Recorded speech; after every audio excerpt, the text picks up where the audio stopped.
pembaharuan. Kita bilang aja pembaharuan karena di sana dengan sini kita rasa sama. Yang di IMS toh, sekarang kita di sini. Cuma karena yang kita lihat bahayanya di sana maupun di sini kebanyakan kita orang ini yang orang andalkan. Proteina. Nah, proteina ini makanan khusus orang yang ada di 4 musim. Walaupun ini terbuat dari kedelai. Kenapa dorang bikin begini? Karena di waktu musim salju itu tidak ada bahan yang mentah, kurang bahan mentah. Jadi dorang harus buat bahan yang sudah dikeringkan. Dan ini dia punya vitamin, mineral sudah habis. Yang ada tinggal apa? Tinggal tepung. Dan tepung itu yang disebut gluten itu sangat berbahaya jika dikonsumsi dalam jangka waktu yang berkelanjutan, dan itu akan membangkitkan pertama penyakit gula. Kemudian itu akan mengakibatkan kita orang punya penyakit insomnia akan muncul. Apa? Iya, akan sulit tidur. Insomnia. Iya, sorry. Oke, lanjut. Kita banyak agak panjang. Kalau tidak salah 40 berapa slide ini ya. Tapi kita seberapa aja yang kita bisa. Sekarang kita mulai dari gula. Oke. Tahun 1956, Thomas Cleve, dokter ahli bedah, menemukan bahwa bahaya mengkonsumsi gula pasir dan terigu. Ia kemudian menjuluki sakrin. Oke, baca akang itulah. Untuk penyakit yang timbul akibat banyak mengkonsumsi gula pasir. Saudara Arter bisa artikan ini saccharin disease? Saccharin disease. Akibat, iya, penyakit, oh iya. Jadi penyakit gula yang timbul akibat mengkonsumsi itu. Terus, ini tahun 1956 ya, sudah jauh dari kita rompe, bahkan saya belum lahir 1956. Gagas gangguan usus atau divertikulitis, kanker usus besar, gangguan pembuluh balik tungkai dan wasir, dan tak pernah kenyang. Bagian dari budaya mengkonsumsi gula pasir dan semua jenis makanan karbohidrat atau tepung-tepung yang diolah oleh pabrik, termasuk gula pasir dan terigu. Gula pasir, dia tidak menjadi pasir ketika dia diolah dalam keadaan yang asli. Tebu waktu diperas, dimasukkan ke pabrik, dia keluar tetap gula tebu. Dan itu seperti gula merah. Tetapi ketika dia ditaburkan bahan kimia, maka dia menjadi kristal. Dan ditambah dengan bubuk pemutih, bahan pemutih. Lalu jadilah gula pasir yang paling putih, itu asalnya dari Vietnam. Kalau Indonesia punya kebanyakan kayak dari Gorontalo itu tidak terlalu putih, masih aman dikonsumsi karena masih mengandung dia punya zat gula tebu. Makanya dulu dianjurkan gula putih atau gula pasir dari Gorontalo itu lebih aman. Tapi orang Indonesia suka yang bersih-bersih, putih. Tepung putih, gula putih, nasi putih. Nasi putih tidak berbahaya kalau ditumbuk.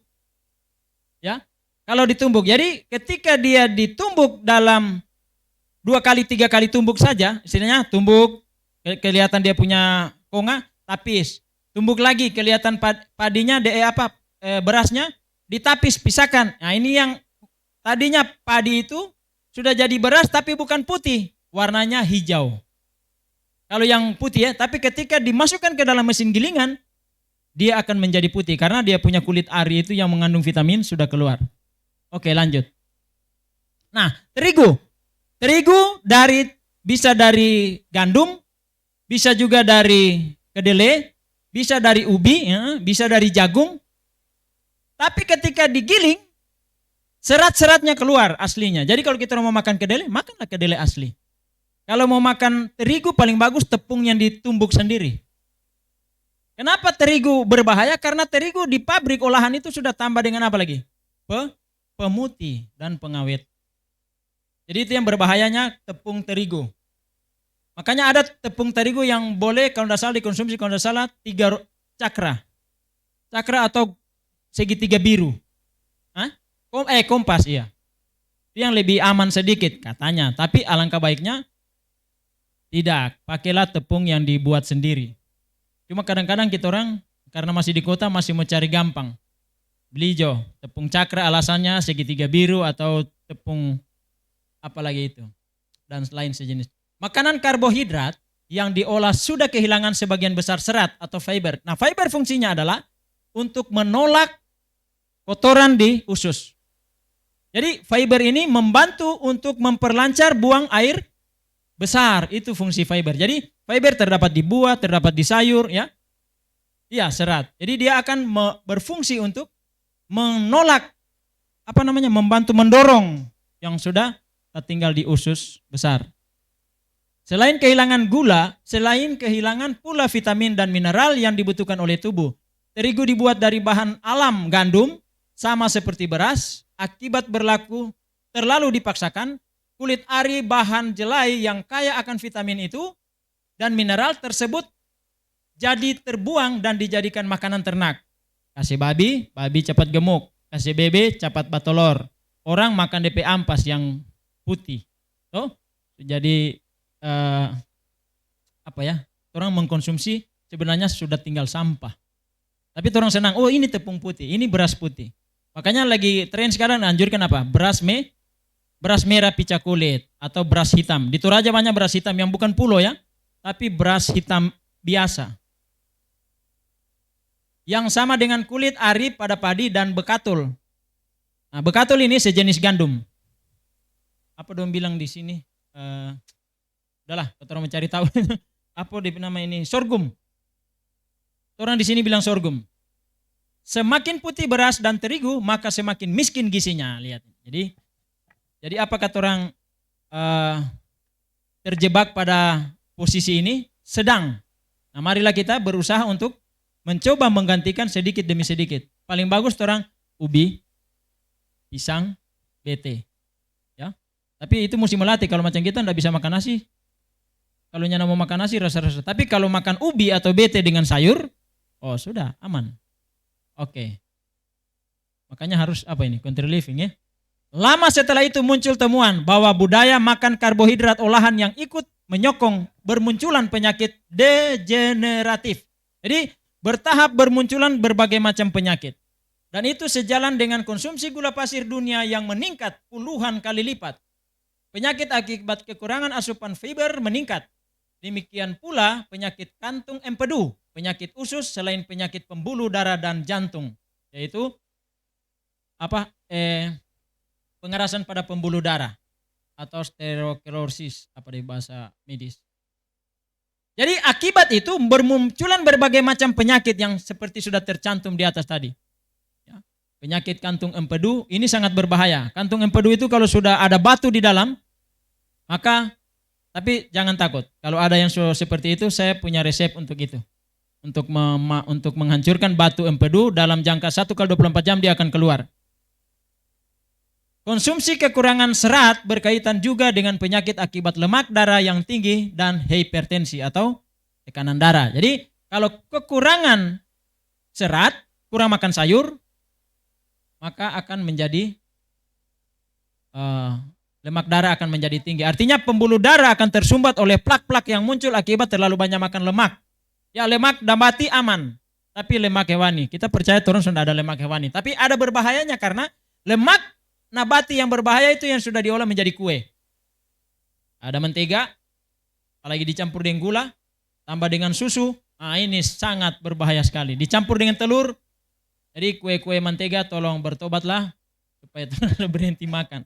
Kayaknya lebih baik bikin dari pisang kayak tadi kan. Pisang campur dengan atau dari ubi, dari apa? Dari bobengka. Nanti sabar depan ada itu. Oke, lanjut. Di samping itu dalam proses pembuatan terigu, selain kromium hilang, kromium ini sangat penting sekali untuk daya tahan tubuh.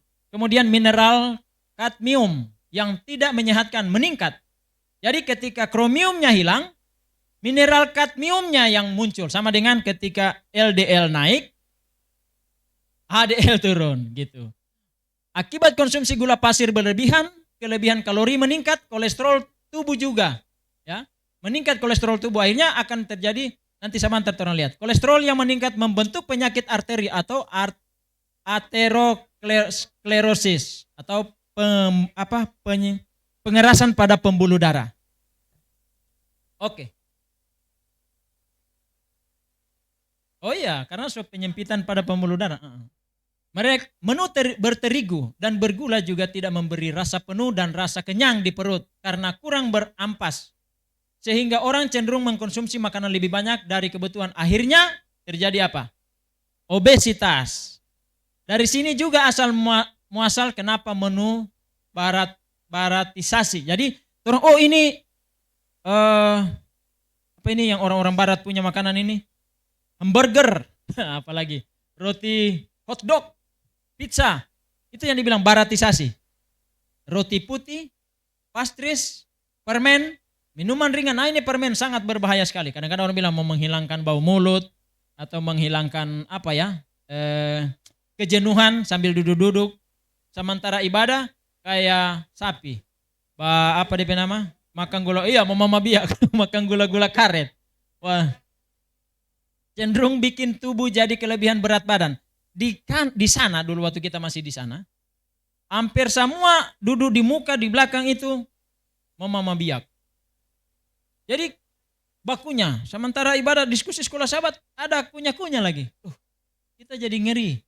Ya lihat. Nah, itu akan mengakibatkan pembengkakan tubuh. Kalau tubuh menjadi bengkak, akan terjadi yang disebut tubuh buah apel, tubuh bentuk buah pir. Oke, mari kita lihat sekarang gluten. Yaitu bahaya gula tadi ya. Kita ke gluten. Mudah-mudahan tidak terlalu panjang, waktu bisa mencukup. Tapi mohon maaf kita terlalu cepat baca. Tapi kita rasa ini kan orang sudah mengerti semua. Apakah ada Anda penggemar roti? Saya harus bilang, orang semua bilang iya. Karena roti itu adalah makanan cepat saji. Bagi yang gemar menyantapnya sebaiknya waspada. Kenapa harus waspada? Sebagai makanan berbahan utama gandum, roti mengandung gluten yaitu protein lengket dan elastis yang bisa terdeteksi sebagai racun dalam tubuh. Bayangkan bahayanya roti ya. Itulah sebabnya roti itu orang harus berhenti makan. Kalau roti bikin sendiri enggak apa-apa. Ada roti yang dianjurkan Nyonya White, bikin crackers. Roti itu bikin tipis-tipis kasih kering. Nah itu bisa dimakan umpamanya kita malam sudah makan nasi. Jadi cuma makan crackers itu dengan buah, pepaya kah, nanas kah, atau pisang. Karena 2 kali makan sehari itu paling pas. Pagi, siang, malam kurang makan roti. Tepung terigu merupakan bahan utama pada proses pembuatan mie, roti, biskuit, dan berbagai kue. Bertobatlah makan mie. Boleh mie, ada mie yang dibikin spaghetti. Iya ada, masih boleh lah itu, masih boleh. Tapi tidak bisa dipungkiri, saya juga tukang makan mie. Dulu waktu kita mengidam tapi anak itu suka kali makan super mie. Tapi anak-anak keriting yang perempuan. Iya saudara. Jadi kita yang mengidam. Jadi begini, ada mie biak, jangan beli mie basah. Karena dia mengandung sangat berbahaya untuk tubuh dan itu akan membuat orang punya hati akan cepat untuk terjadi penyakit liver. Itu mie basah. Berbahaya sekali.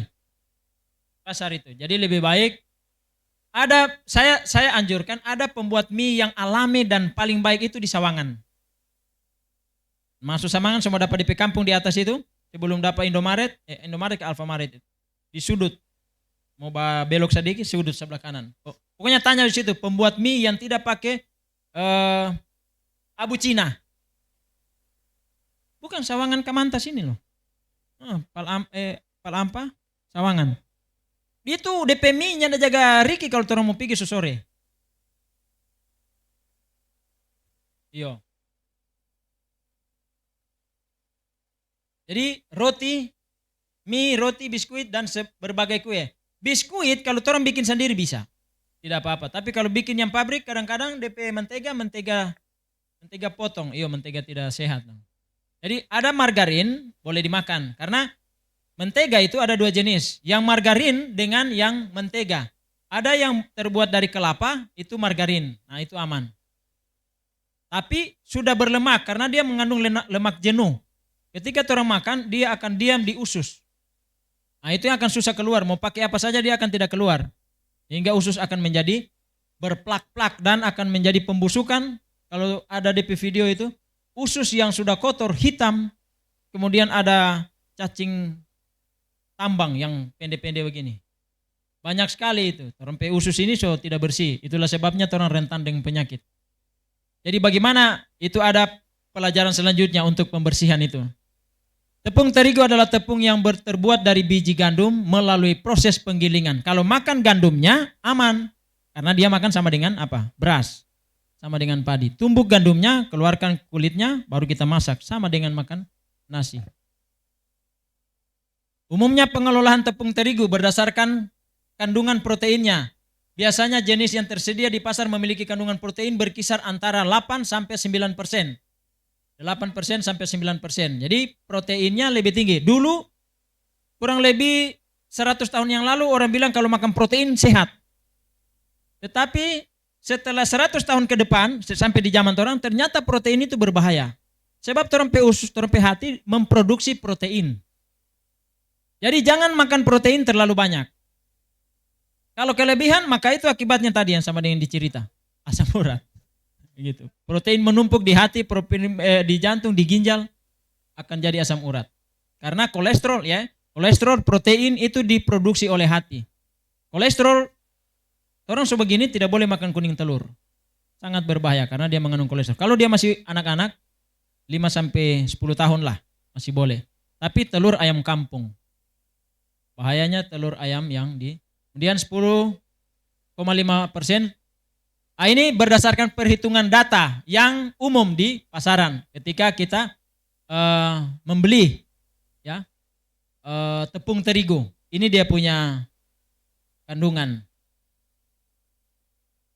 Tepung terigu adalah suatu jenis tepung yang terbuat dari jenis biji-bijian yaitu gandum. Di dalam tepung terigu terdapat senyawa yang dinamakan gluten.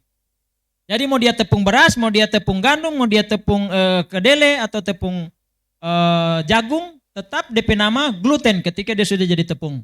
Hal ini yang membedakan tepung terigu dengan tepung-tepung lainnya. Gluten adalah suatu senyawa pada tepung terigu yang bersifat kenyal dan elastis. Ini tidak mudah hancur.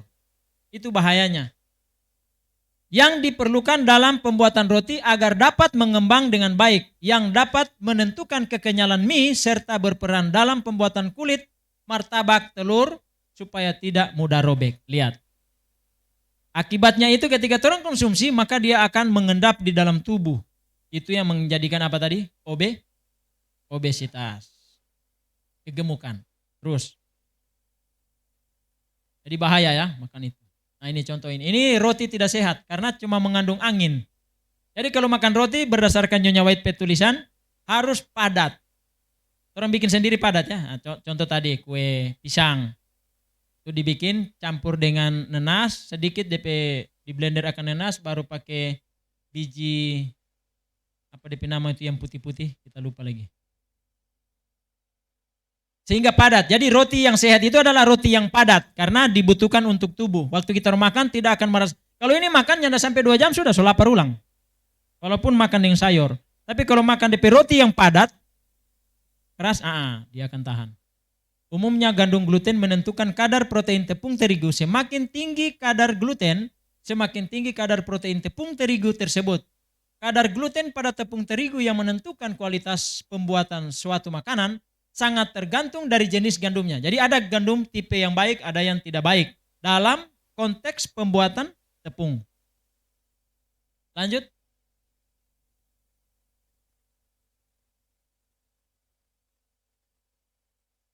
Dalam pembuatan makanan, hal yang harus diperhatikan ialah kecepatan penggunaan jenis tepung, ketepatan penggunaan jenis tepung terigu. Nah, ini tadi kan sempat orang bilang, tepung terigu berprotein 12 sampai 14% ideal untuk pembuatan roti dan mie. Jadi mie boleh, tapi orang bisa bikin sendiri yang tidak pakai bahan-bahan yang tadi itu. Contoh abu cina, apalagi ya, kadang orang pakai kuah ayam, kuah kaldu ayam supaya dia. Entahlah, kita belum pernah lihat juga. Ini minta tahu Cina. Jadi pembuatan roti dan mie itu 10,5% sampai 11,5% untuk yang ideal 12 sampai 14% ideal untuk pembuatan roti, yaitu dia punya protein. Lebih dari itu maka akan berbahaya untuk tubuh. Untuk biskuit, pastry atau pie dan donat, sedangkan untuk gorengan, cake dan atau cake cake kan, dan wafer gunakan yang berprotein 8 sampai 9%. Jadi DP tepung. Cake boleh dimakan? Boleh. Tapi cake pisang, cake ubi, ya toh? Cake jagung, cake sambiki itu Oma. Dalam hal ini boleh, contoh kita, boleh enggak makan coto Makassar? Boleh, tapi yang terbuat dari jamur. Ramuannya coto Makassar maksudnya ada kacang, ada bumbu-bumbunya lah. Tapi ketika dimasak bukan daging. Ya, itu. Jadi coto Makassar vegetarian. Cuma kesalahannya di situ karena kita orang tidak boleh mengkonsumsi terlalu banyak cairan. Kalau kita hobi sekali berkuah-kuah, padahal kesalahan itu. Jadi waktu bikin coto Makassar atau bikin sup atau brenebon, sudah bertobatlah dari kuah. Tapi kadang-kadang lebih sadap mau makan kalau ada DP kuah. Padahal itu sangat berbahaya untuk lambung karena lambung susah mencerna. Dia harus peras dulu kasih keluar air, sementara ketika dia kelelahan dia sudah mampu untuk ambil serat yang ada di makanan tadi. Jadi biar mau bilang sehat tapi berbahaya karena salah dalam. Jadi oke. Konsumsi gluten memang menimbulkan efek buruk pada beberapa orang yang sensitif. Jadi ada orang sensitif waktu dia makan gluten atau daging buatan itu, orang langsung alergi, gatal-gatal. Selain alergi, gluten juga bisa memicu penyakit seliak yang ditandai dengan kerusakan usus halus sehingga terjadi gangguan pencernaan nutrisi yang masuk ke dalam tubuh. Yang kasih mati Akang. Nah, yang disebut dengan penyakit usus bocor. Apa dia nama? Bukan, bos. Gara-gara HP ini, saya lupa tadi yang saya mau bilang. Jadi ketika usus halus ini menjadi rusak, itu akan mengakibatkan penyakit, ulang ini yang bocor halus ini, usus jadi bocor-bocor ini. Aduh, saya lupa ini gara-gara HP ini. Penyakit, hampir mau bilang epilepsi, apa pulang DP nama ini? Nah, ada usus bocor-bocor itu, usus halus bocor. Lagi ibadah. Penyakit. Oke lah, nanti siapa tahu sebentar nanti kita dapat ingat sementara berjalan ini. Lanjut. Jadi jangan sampai kita makan gluten terlalu keseringan. Keseringan ya.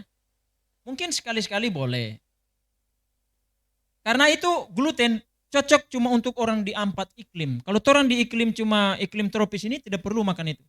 Karena contoh dorang, sedangkan pisang dorang keringkan. Di sana pepaya. Padahal orang sini cuma lego aja pepaya, tumbuh di halaman, di biji. Sudah, hari-hari ada. Kalau di Amerika sana, dorang susah sekali dapat pepaya, saudara. Susah. Makanya muncul makanan-makanan kering. Dalam jangka panjang, gejala penyakit selaksis antara lain diare, kram perut. Nah ini kram perut, kadang-kadang orang alami. Saya sering alami itu. Ini karena kesalahan bukan cuma gara-gara makan gluten. Tapi karena kita orang makan terlalu banyak cairan. Ketika orang makan terlalu banyak cairan yang masuk, atau makan sambil minum, tola-tola, makanya orang makan seharusnya pelan-pelan. Jangan cepat-cepat. Tadi macam kita bilang, kita sudah makan. Sebenarnya kita sudah dosa hari Sabat. Kita belum makan, nanti paling kita pulang tadi baru makan. Sehingga kita bilang, kenapa cepat? Terus bilang, makan tentara Pak.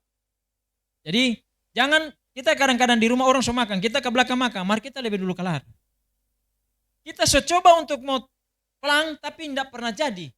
Tapi kita bakunya lama, cuma cepat sekali kita padahal salah. Walaupun kita tidak tolak dengan air.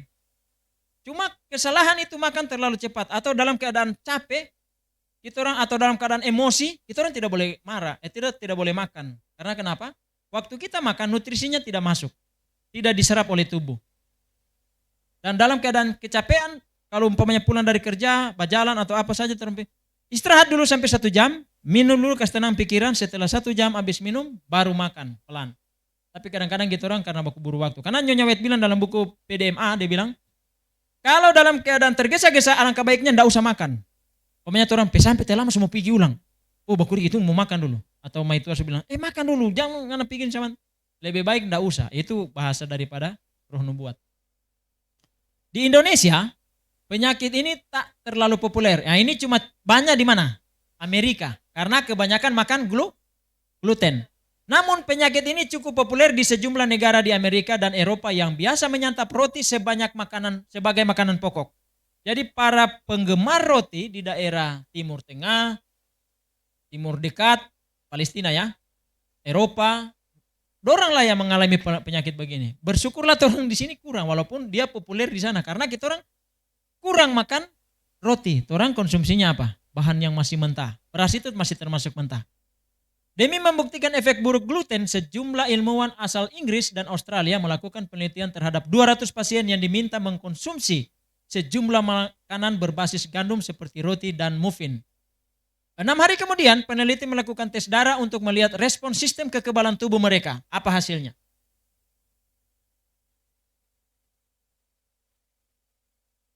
Hasilnya 90 dari 2.700 fragmen protein yang membentuk gluten terdeteksi sebagai racun oleh tubuh. Bayangkan tingginya. 90 dari 2.700 fragmen atau yang di protein yang membentuk gluten terdeteksi sebagai racun. Jadi cuma 10% DP baik. 90% adalah racun. Kupikir roti itu sehat, tapi ternyata justru meracuniku, ujar Dr. Bob Alutenderson, salah seorang peneliti yang berbasis di Melbourne, Australia. Lanjut. Saya lupa bahwa Selain makanan berbasis gandum seperti mie, pasta, dan biskuit, gluten juga terkandung dalam beberapa jenis serealia lainnya seperti jewawut atau barley. Barley ini sejenis gandum. Kalau di Timur Tengah, kalau di Israel dulu, untuk mau hari raya Paskah, ketika hari ke-3 atau tanggal 16 bulan pertama, untuk mau panen gandum, itu yang dilihat barley atau jewawut, yang bahasa Jawa bilang jewawut. Barley ini sudah matang duluan, itu menjadi buah sulung. Jadi imam besar akan panen barley dulu, baru umumkan bahwa ketika dia lambaikan begitu, itu barley yang sudah dipanen, maka orang sudah akan panen. Artinya barley itu sudah masak atau panen sudah harus dipanen. Ada bahasa nubuatannya khusus untuk itu. Jadi serealia lainnya seperti jewawut atau barley, rice, apa ini rice? Beras ya. Dan juga oats. Gandum, iya. Gandum itu ya.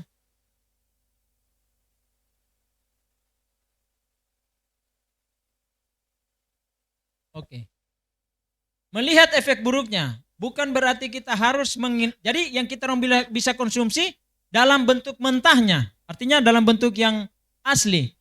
Jangan kita makan dari tepung-tepungan itu. Bukan berarti kita harus menghindari konsumsi makanan mengandung gluten. Mereka yang tak memiliki sensitivitas dengan gluten tak perlu khawatir mengkonsumsinya. Artinya ada kabar baiknya juga. Tadi kabar buruknya ya. Boleh konsumsi gluten kalau tidak alergi, tapi jangan keseringan. Itu dia punya kabar baik.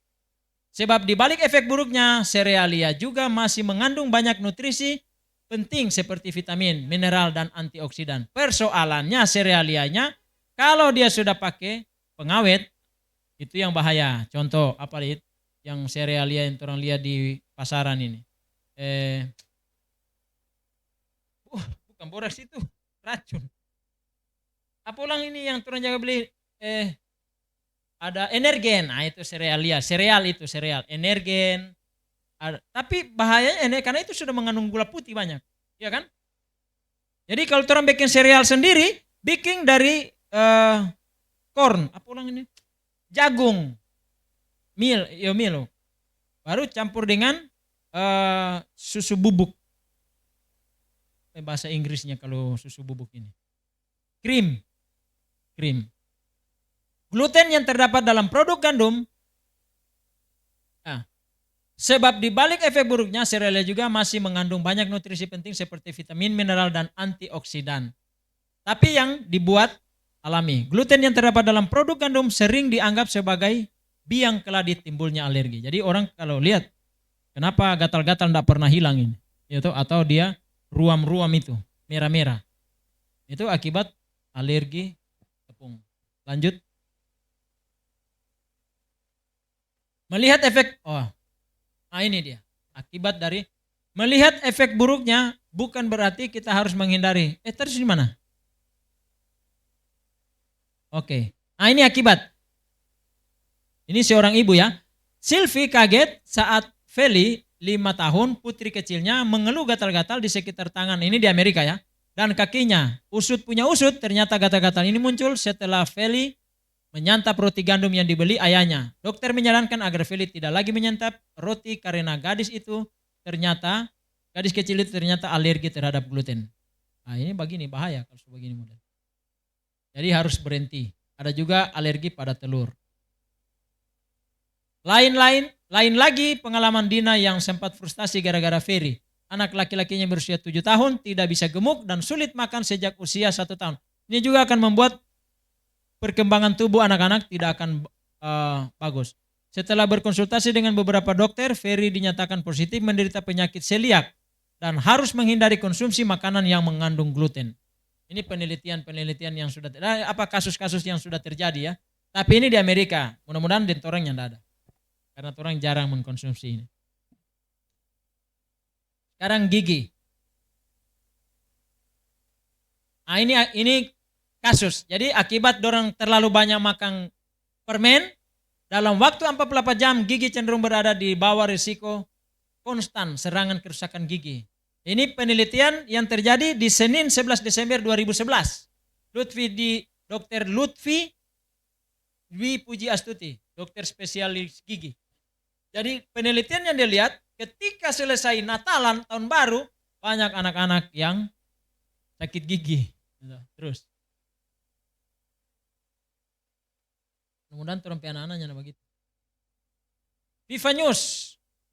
Dari majalah Viva News. Natal dan Tahun Baru menjadi momen paling istimewa bagi mereka yang merayakannya. Bahkan di hari istimewa tersebut seringkali digelar pesta meriah sekaligus merayakan momen pergantian tahun. Pesta yang digelar pun selalu identik dengan kebiasaan makan dan minum minuman manis yang bisa membahayakan kesehatan gigi hanya dalam waktu 48 jam. 48 jam ini 2 hari ya, 2 hari 2 malam. Bayangkan cuma dari 2 hari 2 malam sudah mengakibatkan kerusakan pada gigi. Akibat makan terlalu banyak yang manis. Kebiasaan ngemil, ini tadi. Minum dan makan makanan manis serta minuman beralkohol, sudah tentulah kita tidak. Selama perayaan Natal dan Tahun Baru dapat memicu kerusakan pada gigi. Padahal bukan cuma itu akibatnya. Risiko terjadinya kerusakan gigi saat perayaan Natal dan Tahun Baru pun telah diselidiki dan diteliti. Dalam waktu 48 jam, gigi cenderung berada di bawah risiko konstan serangan dari kerusakan gigi dan erosi gigi, bocor dan rusak. Jadi ini ya tentunya orang tidak terus. Beraneka ragam makanan tinggi gula, pie, segala jenis kue, coklat, minuman bersoda dan minuman beralkohol tentunya orang ini. Tapi ini yang bahaya, yang orang kan biasa kalau bukan di pie, kue-kuean dan coklat masih dikonsumsi oleh orang pada. Jadi kita orang mari bertobatlah supaya jangan konsumsi coklat. Oke lah, orang tidak makan permen coklat atau coklat-coklat langsung, tapi kadang-kadang dicampur yang di kue, ya kan? Kalau saudara-saudara kita anjur, ini podeng coklat, gitu. Padahal podeng itu sebenarnya tidak baik untuk lambung. Roh Nubuat sudah tulis itu dalam buku PDMA, petunjuk diet dan makanan. Iya, agar-agar. Tidak baik untuk tubuh. Tidak memandang usia, baik tua maupun muda. Untuk itu disarankan agar tetap memperhatikan kebersihan dan kesehatan mulut dan seluruh tubuh selama hidup mereka. Seringlah gosok gigi sebelum tidur. Supaya jangan. Tapi begini, akibat bau mulut itu disebabkan bukan karena gigi kurang disikat, tapi usus yang kotor. Susu yang kotor. Seperti dikutip laman Femal Fierce Kepala Eksekutif Yayasan Kesehatan Gigi Inggris, Dr. Nigel Carter mengatakan adalah penting untuk ekstra waspada dengan kesehatan mulut Anda selama periode Natal. Sudahlah ini, turang kan nyanda begitu. Cuma berbahaya, mudah-mudahan turang nyanda terjebak. Gigi Anda berada di bawah risiko serangan sampai 1 jam setelah makan dan minum. Dan jika Anda berpikir berapa banyak yang dikonsumsi dan seberapa sering, terutama selama Natal dan Boxing Day. Apa ini Boxing Day ini? Gigi Anda tidak benar-benar mendapatkan kesempatan untuk pulih, katanya. Ini dokter gigi ya.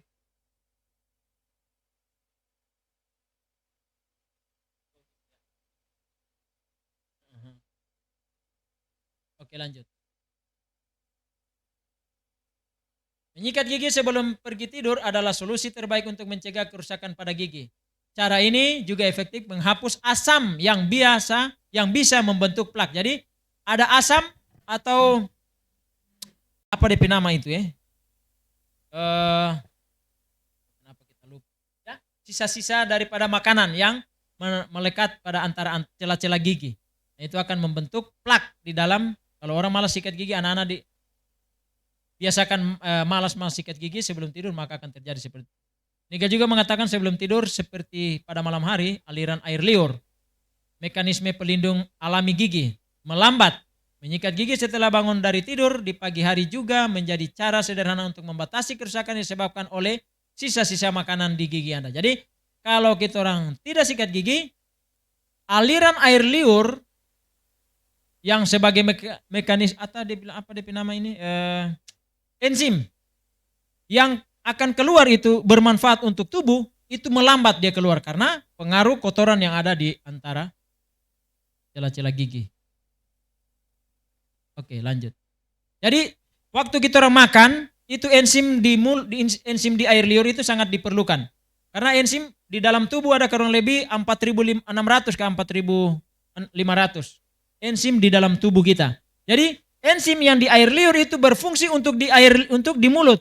Makanya mengunyah makanan harus kasih ancur betul. Baru dia ada enzim yang di tenggorokan, kemudian ada enzim di usus. Ini lain lagi yang di usus. Baru yang di pankreas, baru yang di usus halus, baru yang di usus besar. Jadi ada banyak enzim di dalam tubuh yang harus kita manfaatkan kegunaannya dalam tubuh kita dengan cara makan atau mengkonsumsi makanan dengan cara yang benar dan sehat. Jika Anda berpesta dan melakukan aktivitas tidur tidak pada jam normal, ya yang normalnya jam 10 semusi tasono. Jadi makan jam 6 sore sudah selesai, jam 7, jam 8 sudah selesai penggilingan dalam tubuh, jam 9 mulai di tempat tidur, tapi batas harus tasono semestinya jam 10. Jam 10 itu semesti telap, karena ada pembentukan sel-sel di dalam tubuh, baik sel darah merah, perkembangan tubuh, kalau orang begini mungkin sudah berkembang, tapi ada pembentukan sel darah merah yang dengan dari jam 10 sampai jam 12, kemudian jam 12 sampai jam 2 itu pembuangan racun dari otak, kemudian dari jantung, dari ginjal, semua sampai di usus. Pagi hari jam 5, jam 6 itu sudah harus di kloset. Jadi harus tiap bangun pagi mesti buang air besar. Kalau susah harus makan banyak tadi serat. Kalau sudah makan serat belum, bangun, minum 2-3 gelas. Tapi jangan sekaligus 2-3 gelas. Kasih antaran, istirahat sedikit, minum lagi. Nah, lama sudah, semua ke belakang itu. Nigel mengimbau bagi mereka yang hendak merayakan Natal, sudahlah itu, agar lebih baik untuk berhenti mengkonsumsi permen, kaleng, sekotak coklat, pai, kue dan puding Natal serta buah campuran. Nah, ini kadang-kadang orang kalau di acara buah campuran itu sehat kalau tidak pakai gula dengan susu. Tapi kadang-kadang saya campur susu, saya taruh gula, saya taruh sirup, pakai susu lagi. Aduh, memang. Habis itu kolesterol naik. Ya gimana saudara, artinya kan? Diabetes. Iya, laku sekali. Dulu saudara kita jual itu, Esteller 77. So ada durian, so ada nangka, so ada pepaya, kelapa muda. Kalau yang spesial itu.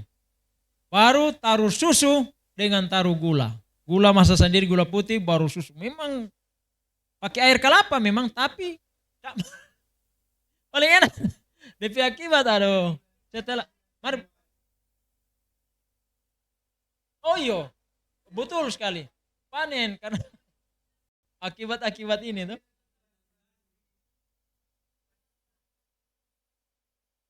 Boleh bikin salad, buah-buahan. Oh, umpamanya ada apel situ, ada apa namanya, pakai papaya atau apa. Orang yang biasa bikin salad lah. Kalau kita misalnya potong aja buah-buahan. Oh, tapi ada buah yang tidak boleh dicampur ya. Jadi kalau semangka itu tidak boleh dimakan dengan manggis. Jadi kalau manggis toh. Kalau semangka mungkin dengan, nah semangka tidak boleh kena gula merah. Tapi di jalanan sekarang banyak sekali penjual rujak itu pakai, bukan masalah gula merahnya, pakai semangka. Baru dia siram gula merah. Aduh, itu orang banyak sekali yang sangat berbahaya sekali itu.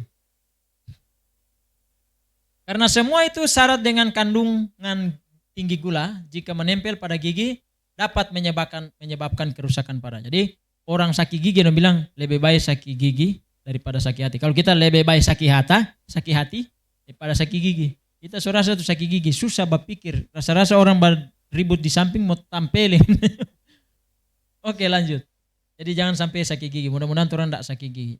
Jadi ada organ di dalam tubuh kita yang, kalau kita yang paling kita mau jaga mata. Jangan sampai buta, dan gigi. Cuma kita ada 3 gigi keluar. Di sini satu, di sini satu, di muka.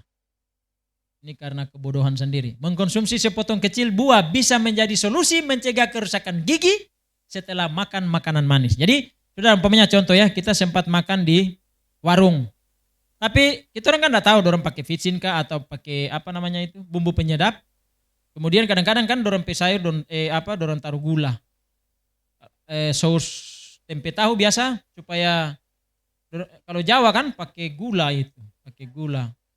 Oh syukurlah kalau kecap, tapi kalau kan kebanyakan kalau orang Jawa taruh gula, apa gula merah atau gula putih. Iya ditaruh gula. Nah, untuk itu sana dia punya. Jadi kita kadang-kadang kalau dapat makan sayur atau tempe tahu yang terasa rupa ini tidak enak, kita cepat cari ketimun, udah ketimun pisang. Makan sepotong buah, terus dia kasih netral ulang. Karena cara ini akan membantu mengembalikan keseimbangan. Nah, itu asam alami di mulut dan membantu mengurangi kemungkinan kerusakan gigi. Katanya, itu menurut dokter tadi. Atau mengunyah permen karet bebas gula selama sekitar 10 menit juga dapat memiliki efek yang sama. Tapi di sini tidak ada permen begitu. Permen yang tidak pakai gula, permen karet yang tidak pakai gula. Kemungkinan di Amerika di Inggris ada. Tapi orang sini tidak ada. Rata-rata permen karet, iya gula. Sangat berbahaya. Tapi sudahlah, ngapain orang pusing-pusing, lebih baik makan buah. Khusus untuk anak-anak yang doyan sekali pada makanan manis seperti permen, ini harus orang biasakan. Bisa juga dialihkan agar mereka memilih untuk mengkonsumsi es krim. Bikin sendiri boleh loh. Ada ini blender, dia kasih masuk krim, kasih masuk ini pokcoy. Ketika dia keluar pakai es batu, ketika dia keluar, so jadi es krim Es krim rasa pondan, warna hijau. Tapi terbuat dari apa namanya tadi? Pokcoy. Apa ini pokcoy ini? Daun apa ulang? Sayur bukan loh. Daun ini apa ini bokcoy ini? Pitsai pendek itu, pitsai kodo. Pitsai kodo. Saya waktu di Banjarmasin saya lihat alat itu. Kita mau beli tapi 3,5 juta. Kira kan cuma bilang 1 jutaan. Jadi kasih masuk kacang hijau mantap. Tapi DP air semandi di situ. Air panas. Begitu kasih masuk dia blender. Keluar kamari. Jadi es krim kacang hijau. Bagus. Tapi dia enggak pakai gula, karena dia yang vegetarian kok ini. Jadi dia cuma taruh krim, dia taruh itu baru taruh es batu. Ada alat itu apa? Kita lupa DP nama blender itu. Mungkin di sini ada itu. Jadi ganti es krim dengan buah dan buah-buahan alami yang segar. Saya puji Tuhan anak-anak saya kita latih untuk makan itu sampai dicucu. Jadi kayak tadi dia makan. Kita bilang karena ditahu bahwa tidak ada teman tuh di sini, jadi bilang Pak, Opa, boleh ndak pian bawa itu, apa di nama tadi itu? Kentang crispy kentang terbuat dari kentang kan itu. Nah, keripik kentang itu. Boleh tapi jangan makan di dalam gereja. Tidak boleh makan di dalam gereja, harus makan di luar. Nah, itu saya di babadian di luar kalau dia sambil makan-makan itu keripik kentang itu. Cuma bahayanya karena itu sudah campur dengan pemanis buatan. Pemanis buatan dia jadi agak asin, agak manis barang itu. Kita sempat rasa wah ini bahayanya. Tapi memang dari kentang yang diiris-iris. Nah, makanya kita bilang DP Oma, usahakan nggak bikin sendiri jo itu kentang goreng. Padahal sebenarnya kentang juga nggak bisa digoreng. Kalau menurut Roh Nubuat tidak boleh digoreng kentang. Kentang itu sangat berbahaya ketika digoreng. Penelitian baru juga menunjukkan es krim yang mengandung probiotik dapat mengurangi tingkat kerusakan gigi sehingga di masa depan ini bisa menjadi pilihan yang lebih sehat. Jadi, saudara, saya mau kasih tahu, ada probiotik alami sekali, itu saguer manis atau air kelapa. Tapi dari semua penelitian, saguer manis ini yang tiparnya kira-kira, ini tipar pagi jam 7. Tunggu sampai 2 jam atau 3 jam kemudian. Manisnya masih terasa tapi dia sudah mulai kayak mau bagabu. Tapi masih manis alami. Nah itu mengandung probiotik untuk membersihkan bakteri jahat dalam usus. Jadi karena ada probiotik yang dijual yaitu Yakult. Tapi itu dari susu yang difermentasikan. Nah sementara susu kalau sudah difermentasikan artinya saya bisa duga apa DP model itu. Tentu pakai bahan pengawet. Nah sekarang yang bagus adalah saguer manis. Tapi bukan yang so alkohol ya. Bukan yang maksudnya jangan yang so 1 hari. Iyo so asam dia mulai asam. Jadi so mengandung alkoholik. 2-3 jam itu yang cocok. Artinya dia baru memulai bagabu. Karena saguer manis kalau ditiparnya ada bagabu. Jadi waktu dia mulai mau bagabu tapi belum mengacu kepada dia masih di antara, belum mau mengacu karena dia batas dia mau asam kalau dia 4-5 jam. Kalau dia baru 2-3 jam belum. Nah, itu yang cocok untuk makanya saya sering kalau ke arah Tanah Wangko, saya pasti singgah di Mokupa. 1 botol, 2 botol, 1 botol saya bawa untuk istri, 1 botol untuk saya. Dan waktu mau tidur rasa nyaman sekali dan waktu mau ke belakang itu DP besok atau langsung lancar enak. BAB membersihkan itu. Atau air kelapa, bocorkan, taruh di gelas, tunggu 2 jam, baru minum. Kalau umpamanya takut mau minum saguer, alasannya, saguer itu yang bikin jadi di alkohol ketika sudah ditaruh lama, kalau dia manis, 1 hari, 2 hari, atau saguer itu pakai pamuli, yang bikin 1 jam kemudian dia langsung jadi pahit dan sama dengan bir. Nah itu bikin orang mabuk. Tapi kalau saguer asli yang manis yang bikin gula merah ini, apa bedanya taruh minum saguernya tapi dengan makan yang gula merahnya? Kan gak ada bedanya. Cuma waktu dia masak, airnya sudah keluar, yang tersisa tinggal DP gula. Jadi saguer yang manis itu aman untuk tubuh. Karena dia air mineral murni. Sama dengan air kelapa. Itu di mana tadi? Kerusakan gigi sehingga di masa depan ini bisa menjadi pilihan yang lebih sehat. Atau jika mereka suka jus buah, minuman ini harus diencerkan dengan air terlebih dahulu sebelum diminum. Wah, ini juga kayaknya kalau kita sudah setuju. Karena kalau kita orang bikin jus semangka, nggak perlu pakai air. Iya toh, jus saja langsung cair. Nenas. Kemungkinan buah-buah yang keras. Bikin jus, kemudian simpan di kulkas. Oh gitu ya. Jadi sudah jadi beku. Oh, jadi harus tambah air lagi ya. Bisa jadi begitu. Oke. Iya kalau dia coba kental di dalam tuh, dia mesti di masih campur air. Bisa menjadi yang lebih sehat. Atau jika minuman ini harus diencerkan dengan air terlebih dahulu sebelum diminum karena kebanyakan bersifat asam dan banyak mengandung gula tambahan. Berarti jus yang dorong sebaiknya mungkin pakai jus toko apa? Kalau ini biasanya jus yang pabrikan. Oh gitu ya, betul betul. Kayak yang dari Makassar itu. Buah vita jus gitu kan. Iya. Tapi itu agak berbahaya karena zat kimia tambahan itu ada di. Sama dengan dari Makassar, Markisa. Iya itu. Itu ditambah lagi. Jadi yang lama kalau bikin sendiri ya, yang memang masih buat. Iya, memang kalau jus yang paling terbaik adalah itu, tapi itu pun tidak boleh mengkonsumsinya kalau dia sudah 2-3 aja. lewat dari paling bagusnya 4 jam. Ya. 4 jam dari pembuatan itu yang paling sehat. 4 jam paling sehat. Tapi kalau di atas itu, apalagi kalau 8 jam ke atas, So, fermentasi. dia tuh mulai ada asam-asam, Iya, nah, itu agak berbahaya. Jadi paling, tapi kebanyakan orang juga kalau mau bikin jus iko minum, ya kan, jadi aman. Iya. Minuman yang bisa kita lakukan, minimum yang bisa kita lakukan selama menggelar pesta meriah, tahun baru dan Natal adalah dengan menyikat gigi selama lah itu. Pasta fluoride.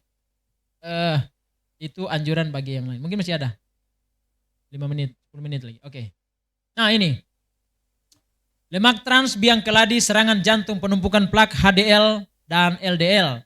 Lemak trans, serangan jantung, hipertensi, diabetes dan lain-lain. Jadi cookies model sana anak-anak suka sekali. Setan paling pintar membentuk karakter orang, anak-anak. Anak-anak itu dulu permennya masih, dulu kita ingat waktu orang masih kecil cuma 2 jenis permen. Satu Hopies yang terbuat dengan gula-gula rica. Nougat apa? Oh belum, di zaman orang belum ada lollipop itu. Iya ada itu, ada permen nougat dulu. Nah ada permen nougat. Basegi ampa kalau tidak salah kan dia. Ada yang terbuat dari, itu berbahaya. Jadi anak-anak sangat suka warna-warni. Jadi setan munculkan ide para pemilik pabrik untuk permen-permen, cookies model bagaimana. Lihat di pabrik kue ya, macam-macam warna-warni dorang mau taruh supaya anak-anak selera. Dan bukan cuma anak-anak yang ketagihan yang selera itu, orang besar suka. Ada warna orange, ada warna kayak macam begitu. Donat ini, lihat kalau pergi di Dunkin Donuts, macam-macam bentuk DP warna. Aduh, kita memang tidak pernah terlalu suka itu donat, kecuali mau bikin sendiri. Baru tapi donat yang cuma selesai bikin, goreng, tak, makan. Nyanda pakai DP mentega apalagi itu. DP, iya donat belum kalah. Oke, lemak trans disinyalir sebagai lemak paling jahat dari semua jenis lemak. Padahal lemak nakal ini ada di hampir sebagian besar makanan kemasan dan makanan fast food. Jadi semua makanan jadi di toko itu sangat berbahaya seharusnya. Kecuali, sedangkan itu pun tidak terkecuali itu yang dibilang daging belut, daging yang di kaleng-kaleng itu, yang terbuat dari jamur ke apa di istilah itu. Pun kita tidak yakin kalau itu. Bukan, saya bilang daging buatan tapi terbuat dari jamur, ada kan yang dikalengkan. Bilang daging ayam buatan, daging ikan tuna vegetarian, ikan di Golden itu. Kita paling tidak suka. Lebih baik kita beli jamur toh, langsung bikin. Gitu ya. Selama ini industri makanan enggan mencantumkan kandungan lemak trans. Lemak trans ini adalah contoh, minyak paling terbaik adalah minyak kelapa. Karena dia tidak mengandung lemak trans ketika di bawah 38 derajat. Tapi ketika dia sudah, satu-satunya minyak yang tahan itu minyak kelapa. Iya, maksudnya minyak kelapa dan minyak kelapa digoreng di atas 100 derajat tidak akan bakalan langsung angus. Tapi masih bisa 2 kali dipakai. Makanya minyak goreng itu 2 kali pakai sudah harus buang. Tapi waktu kita menggoreng kalau terlalu lama 1 kali aja ganti. Karena dia akan mengandung lemak trans yang sangat berbahaya. Itu menjadi itu apa DP nama itu minyak, bukan ini minyak jelantah. Ini apa? Lamongan ini. Dorang itu semua dong minyak jelantah dong pakai loh. Minyak dari minyak bekas. Karena semakin lama digoreng ikan di situ mau jair kah, mau dia suntung kah, makanya kita tidak pernah suka masuk di makan rumah makan itu walaupun bilang tempe. Karena kita pernah di Palu. Mas, ada tempe penyek ya? Oh iya. Begitu dia semua goreng DP tempe. Tunggu. Kenapa mas? Pakai minyak ini? Wih, so hitam, memang hitam sekali. Aduh mas, tidak sehat ini mas. Orang lain boleh, tapi mas ini sorry cuma kita. Tolong ganti akan DP minyak. Terpaksa dia bikin, saya suruh itu bikin di gorengan yang satu. Aduh, hitam sama dengan oli. Dia bilang mas, aduh tidak sehat ini mas. Oke, orang lain mungkin boleh, tapi saya tidak. Jadi kita minta tolong minyak baru. Pertama dia mencadang begitu. Bilang mas, kalau enggak mau sudah Jo. tempenya dicuci, rendam air panas aja, sudah bikin begitu aja. Loh, kok gitu? Ya, kalau mau goreng minyak baru, tapi kalau tidak rendam air panas Jo. Nanti bikin dabu-dabu, jangan pakai dabu-dabu itu, nanti pakai terasi kan? Oh iya, nggak usah pakai dabu ini, iris-iris aja. Kita perintah, masanya untuk kita bayar tidak ada persoalan, karena mau minta 30-50 ribu kita bayar, tapi persoalannya kan harus ikut kita mau, iya toh. Jadi orang wajar untuk minta orang pihak. Nah, sekarang waktu bayar kan berapa? 35 ribu. Kan jangan mungkin terus, aduh mas boleh tawar? Nyanda kan? Ya kita mesti bayar 35 ribu umpamanya. Nah ini sekarang kita minta kita pihak juga. Gitu. Jadi waktu ngoni minta bayar, kita tidak segan mau bayar berapa saja. Yang penting hak saya kamu kasih. Selama ini industri makanan tidak akan pernah memberikan dia punya pengetahuan tentang sebesar apa sih bahaya lemak trans bila dikonsumsi. Oke, kita lanjut. Untuk menjaga kesehatan jantung dan pembuluh darah, para ahli kesehatan menganjurkan untuk mengurangi konsumsi lemak. Apakah dia di mentega, apakah dia di minyak. Minyak yang paling berbahaya itu adalah minyak sawit dengan minyak jagung. Itu paling cepat sekali untuk menjadi hangus dia. Jadi jangan pakai itu minyak sawit. Jadi kalau masukkan minyak yang paling aman, nomor 1 adalah minyak zaitun. Baru minyak kelapa. Tapi paling bagus pakai minyak kelapa sendiri. Karena kalau di kopra, ketika dorong isi ke sana, so ada tai kucing kah, ada tai tikus kah, ada tai, ya toh. Jadi waktu dorong kasih masuk ke sana, apalagi itu. Iyo, jadi waktu dorong skop, so ada tai anjing kah apa situ, dorong tahu.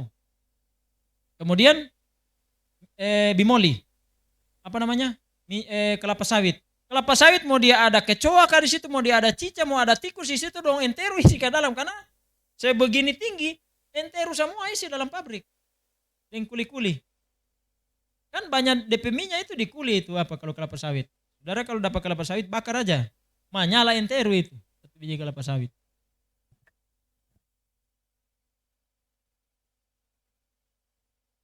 Kelapa sawit. Makanya jangan beli kemasan. Paling bagus beli minyak. Minyak curah itu yang berbahaya yang kita bilang. Kotorannya tadi. Lebih bagus minyak. Ada canola kalau terlalu mahal saya hitung. Minyak canola di toko kan satu botol dia kalau salah 25 ribu. Kalau minyak zaitun kan ada yang paling di bawah 35-40 kan. 60 ya. Ada yang botol iyo. Oke, jadi ke minyak canola masih boleh karena minyak canola itu terbuat dari kelapa juga. Cuma dorang so suling ke bagaimana tadi. Itu bahayanya kotornya tadi. Sebenarnya aman. Minyak itu kan kelapa kopra. Cuma persoalannya waktu pembuatannya di Bitung, di pabrikannya itu kotor.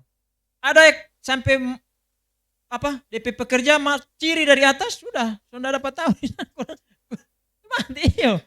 Tapi orang tahun berapa itu 2009 apa ke 95 kejadian itu di Bitung. DP keluarga kurang bikin ada tato tuh selama berapa hari itu. Yo keluar minyak mana dapat tahu lagi mana ada darah situ satu orang di situ sampai di tulang-tulangnya ada palia. Iyo. Selama ini lemak jenuh yang terdapat dalam lemak hewani seperti mentega dianggap sebagai tersangka utama pemicu serangan jantung dan stroke karena dapat meningkatkan kadar kolesterol dalam darah. Ternyata ada provokator penyakit jantung yang efeknya lebih parah daripada lemak jenuh, yaitu lemak trans. Jadi lemak trans ini ada di semua yang mengandung lemak. Satu hal yang kita bilang, mentega tadi sudah saya bilang ya, bahwa mentega itu tidak selamanya dari bahan alami, tapi kebanyakan dari lemak hewani yang dibikin. Trans fat atau lemak trans dianggap sebagai lemak yang paling jahat di antara semua jenis lemak. Klaim buruk ini disebabkan lemak trans memiliki efek buruk ganda bagi kesehatan jantung, yaitu dapat meningkatkan kadar kolesterol, LDL, low density lipoprotein, sekaligus menurunkan kadar kolesterol HDL, high density lipoprotein. Jadi ketika kolesterol LDL meningkat, HDL-nya akan turun. Itulah sebabnya banyak penumpukan pada pembuluh darah, pengerasan pembuluh darah di jantung. LDL sering disebut sebagai kolesterol jahat. Tapi itu tidak bisa dihilangkan, itu harus ada. Karena kalau tidak ada itu tidak ada penyeimbang HDL. Tapi jangan dia meningkat. Kadar LDL yang tinggi dalam darah akan membentuk plak yang kemudian menumpuk di dalam pembuluh darah. Kondisi ini disebut aterosklerosis atau pengerasan pembuluh darah. Sumbatan plak ini akan menghambat peredaran darah sehingga dapat menyebabkan serangan jantung. Artinya ketika dia menumpuk, darah yang akan membawa oksigen itu sudah tidak lancar. Sehingga ketika dia mau masuk, jadi dia waktu dia jadi cepat karena dia semakin sempit dia jalan. Tapi kalau dia plong, dia los bagus. Darah kan. Sedangkan HDL lebih dikenal sebagai kolesterol baik karena kadar HDL yang tinggi dalam darah akan melindungi serangan jantung. HDL itu adalah kolesterol baik. Jadi sebenarnya LDL itu tidak jahat ketika dia tidak meningkat. Tapi waktu dia meningkat itu menjadi jahat. Terus. Mungkin semua habisnya. Hal ini berkaitan dengan kemampuan HDL dalam mengangkut kolesterol yang berlebihan dalam pembuluh darah menuju hati sehingga dapat mencegah timbulnya serangan jantung. Sedangkan lemak trans justru menurunkan kadar HDL yang notabene bersahabat dengan jantung. Pembuluh darah yang sehat di atas. Yang di bawah itu sudah ada penumpukan. Jadi ketika di atas itu dia bersih, maka dia akan membawa oksigen sel darah merah yang akan berjalan dengan baik. Ini jantung sudah mulai berlemak ya kalau dia begini, karena dia coba kuning. Menurut Profesor Dr. Ali Komsan, ahli gizi dan guru besar Departemen Gizi Masyarakat Institut Pertanian Bogor, lemak trans terbentuk dari penambahan hidrogen pada minyak nabati melalui proses hidrogenasi parsial. Normalnya minyak nabati bentuknya cair dan memiliki ikatan rantai asam lemak yang tidak jenuh. Jadi sebenarnya minyak nabati sangat sehat untuk tubuh jika dikonsumsi dalam keadaan alamiah. Tapi ketika dia sudah diolah akan menjadi parsial, menjadi berbahaya. Satu kali lagi. Melalui proses hidrogenasi dengan penambahan ion hidrogen, ikatan asam lemak yang awalnya tidak jenuh akan menjadi jenuh sehingga membuat minyak nabati menjadi lebih padat sehingga tidak mudah rusak. Jadi harusnya minyak itu cepat rusak. Ya toh? Cepat rusak. Artinya cepat terurai. Contohnya dalam proses pembuatan margarin. Namun perubahan dari cairan minyak menjadi lemak padat akan mengubah lemak nabati yang tadinya lemak tak jenuh menjadi lemak trans. Nah ini, saya rasa orang sudah bisa mengerti dari hal-hal ini. Mungkin orang akan tidak bisa lanjut karena ini masih panjang setengah asalnya. Makanan yang diolah dengan minyak nabati yang terhidrogenasi akan menjadi lebih tahan lama. Teksturnya lebih baik, lebih renyah, lebih gurih, serta tidak terlalu rasa minyaknya. Industri makanan gemar menggunakan lemak trans dalam produksi makanan karena mudah digunakan, harganya tidak mahal dan lebih awet. Sedangkan restoran-restoran terutama fast food menggunakan lemak trans untuk menggoreng karena minyak yang mengandung lemak trans bisa digunakan berulang kali. Itu tuh jelantah. Di bahaya. Jadi orang hindarilah makanan-makanan toko, makanan pabrik karena sangat berbahaya. Masih satu kali lagi. Terakhir setelah ini. Selain dalam margarin, lemak trans pun juga terdapat dalam shortening, mentega putih atau lemak putih. Nah ini mentega putih, sering orang kan bikin cookies pakai mentega putih. Berbahaya sekali itu. Fast food seperti ayam goreng, fried chicken, kentang goreng, adonan pizza, donat, keripik, kentang, cracker, biskuit, kue kering atau cookies, permen dan cake. Ini mengandung zat yang berbahaya karena dia pakai margarin dan mentega putih. Lemak trans secara alami juga ada dalam jumlah sedikit dalam daging dan susu sapi. Ya tentunya orang yang bahaya susu. Makanya waktu orang di Present Truth dianjurkan berhenti minum susu karena susu itu akan mengakibatkan fermentasi pada lambung dan alergi. Itu orang berusaha untuk berhenti susu. Tapi lemak trans dalam makanan yang diproses efeknya lebih berbahaya bagi kesehatan. Padahal sebagian besar lemak trans yang kita konsumsi saat ini justru berasal dari makanan yang diproses. Jadi Itu kebanyakan yang makanan-makanan proses. Jadi ada orang bilang dari daging, padahal makanan proses, kue-kue ya, makanan siap saji, bahaya. Biar makanan vegetarian, tapi kalau semua dong pakai minyak begini, berbahaya. Makanya sebenarnya orang, teman yang saudara Bading bilang, orang itu menjadi orang Advent harus betul-betul berjuang. Tuh, karena kalau ini, oke. Adapun konsumsi lemak trans yang berlebihan bisa berefek pada bagian negatif bagi tubuh. Tidak hanya untuk kesehatan jantung dan pembuluh darah, tapi juga bisa meningkatkan risiko munculnya penyakit kronis lainnya seperti Alzheimer, obesitas dan diabetes, infertilitas dan kanker. Alzheimer ya jadi pelupa ketika makan. Wah, ini contoh-contoh yang sangat, orang Amerika ya, orang enggak begitu. Nah, inilah makanan Eden, buah dan sayur. Makanan buah-buahan dan sayur-sayuran segar dalam menyeimbangkan gula darah, dalam kadar gula darah dalam tubuh kita, dan juga lemak yang baik untuk kebutuhan asupan gizi yang cukup. Kalau di Amerika ini pepaya susah didapat. Mungkin orang cuma ada apel, anggur, nanas. Pepaya California itu di sini bukan di sana. Cuma ada nama pepaya California, tapi bukan di California. Di sana, sampai saudara taman dari Amerika dia bilang susah sekali dapat pepaya begini. Dan dia bilang itu di Amerika susah dapat pepaya. Mahal.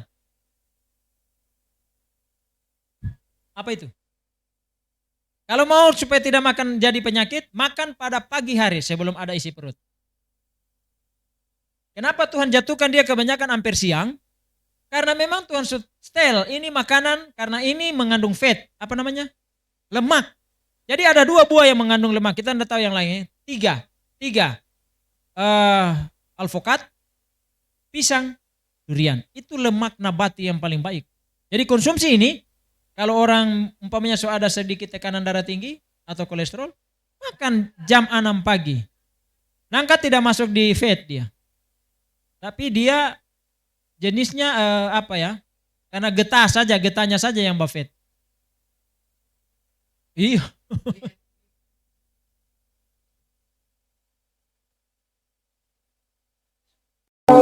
Ke desa. Terus di sana saya menyerah makan durian. Karena ada sore-sore jam 3. Oh, pas musim durian dari Anak dan istri saya waktu itu masih makan banyak durian. Dan setelah pulang dari pos, saudara Victor belum tahu baru ini saya mau bilang karena ada menerangkan kesehatan. Gara-gara makan ini saya punya kaki bengkak dari bawah sampai atas. Saya tidak bisa kerja 1 bulan. Lalu makan banyak ini mengatakan dia ini karena makan durian di foto yang tidak ada ukuran. Saya makan kalau tidak salah 7. Terlalu banyak. Oh iya, berlebihan. Jadi saya darah tinggi waktu itu. Kalau suara tekanan, kalau ada kolesterol, suara apa lagi? Di dalam hidup saya ingat durian itu di foto Dia tidak boleh makan lagi. Tapi kalau mau suka makan, kamu boleh makan 1. Kita mau makan 1 biji tapi yang besar. Makan jam 6 pagi. Sebelum ada isi perut. Jangan makan setelah ada isi perut. Karena ini memang Tuhan sudah rancang hanya untuk makan pada saat perut lagi kosong. Kalau durian. Beda dengan pepaya dengan. Di sini tidak ada durian itu. Saya kalau datang ke orang ini Ibu. Oke, kita orang sampai di sini dulu. Nantilah berikut disambung jika masih ada waktu dan kesempatan. Semoga pelajaran ini hanya untuk memberikan kembali kita ingatan untuk lebih segar dalam hal bagaimana reformasi kesehatan. Jika ada kata yang salah mohon dimaafkan. Semoga ini bermanfaat bagi kita. Tuhan Yesus memberkati.